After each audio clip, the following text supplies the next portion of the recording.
വാർത്തകളിലേക്ക്. സ്കൂളിലെ പാദപൂജ വിവാദത്തിൽ രാഷ്ട്രീയ പോര് കനക്കുന്നു. ഗുരുപൂജ നമ്മുടെ സംസ്കാരത്തിന്റെ ഭാഗമെന്ന് ഗവർണർ രാജേന്ദ്ര വിശ്വനാഥ് അർലേക്കർ. ഗുരുപൂജയുടെ പ്രാധാന്യം മനസ്സിലാക്കാത്തവരാണ് അതിനെ വിമർശിക്കുന്നത്. കുട്ടികളെ കുറ്റപ്പെടുത്താനാകില്ല. ശരിയായ സംസ്കാരം പഠിപ്പിച്ചു കൊടുത്തില്ലെങ്കിൽ നമ്മൾ നമ്മളെയാണ് കുറ്റപ്പെടുത്തേണ്ടതെന്നും ഗവർണർ പറഞ്ഞു. Gurupuja is our culture, and in that culture if we try to forget our culture, we will forget ourselves. We will be nowhere in this world. These people should understand this. And that is the reason we cannot blame our children. If at all we want to blame ourselves. It is our mistake that we cannot give proper sanskar to our children. സ്കൂളുകളിലെ പാദപൂജ ചാതുർവർണ്ണ വ്യവസ്ഥയെ തിരികെ കൊണ്ടുവരാനുള്ള Sangh Parivar ശ്രമമെന്ന് CPIM സംസ്ഥാന secretary MV Govindan. അടിമത്ത മനോഭാവം കുട്ടികളിൽ അടിച്ചേൽപ്പിക്കാനുള്ള ബോധപൂർവമായ ശ്രമമാണെന്നും MV Govindan പറഞ്ഞു. സനാതന ധർമ്മം എങ്ങനെയാണ് നടപ്പിലാക്കാൻ ഉദ്ദേശിക്കുന്നത് എന്നതിൻ്റെ കൃത്യമായ പ്രയോഗമാണ് RSSകാരും സംഘപരിവാർ വിഭാഗവും പുതിയ തലമുറയെ കൊണ്ട് അടിമത്ത മനോഭാവം രൂപപ്പെടുത്താൻ വേണ്ടിയുള്ള ഈ ബോധപൂർവമായ പ്രവർത്തനം നടത്തിയിട്ടുള്ളത്.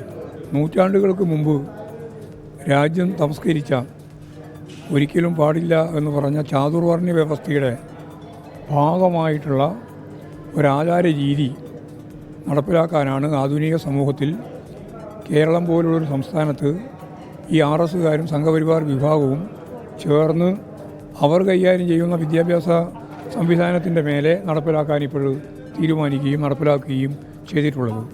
അപലപിക്കേണ്ടുന്ന ഒരു കാര്യമാണിത്.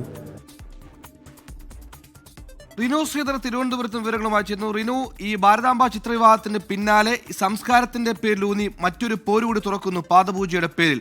സ്വമേധയാ കേസെടുത്ത് നിയമ നടപടികൾ ഒരു വശത്ത് തുടരുന്നുണ്ടെങ്കിലും ഇതാ BJP CPIM ഡയറക്ട് ഫൈറ്റിലേക്ക് കാര്യങ്ങൾ കടക്കുന്നു. വിവരങ്ങൾ.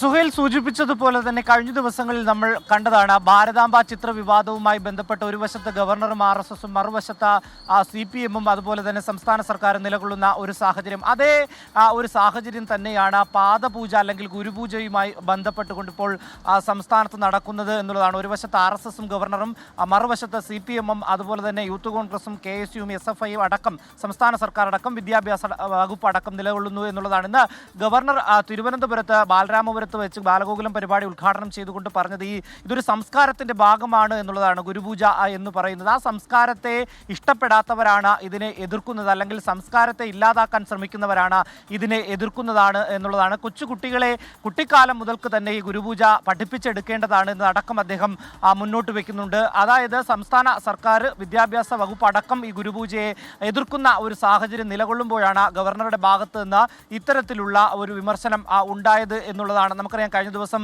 ആലപ്പുഴയിലൊക്കെ തന്നെ RSS നേതാവിന് ഒക്കെ ഈ പാദപൂജ നൽകുന്ന ഒരു സാഹചര്യം, തുടർന്ന് SFIയും അതുപോലെ തന്നെ DYFIയും RSSുമായി നേർക്ക് പോരിലേക്ക് വരുന്ന ഒരു സാഹചര്യവും നമ്മൾ കണ്ടതാണ്. MV ഗോവിന്ദൻ ഇന്ന് ചാതുർവർണ്ണ വ്യവസ്ഥയെ തിരികെ കൊണ്ടുവരുവാനുള്ള ഒരു ശ്രമമാണ് നടത്തുന്നത് RSS എന്നുള്ള ഒരു വിമർശനമാണ് മുന്നോട്ട് വെച്ചത്.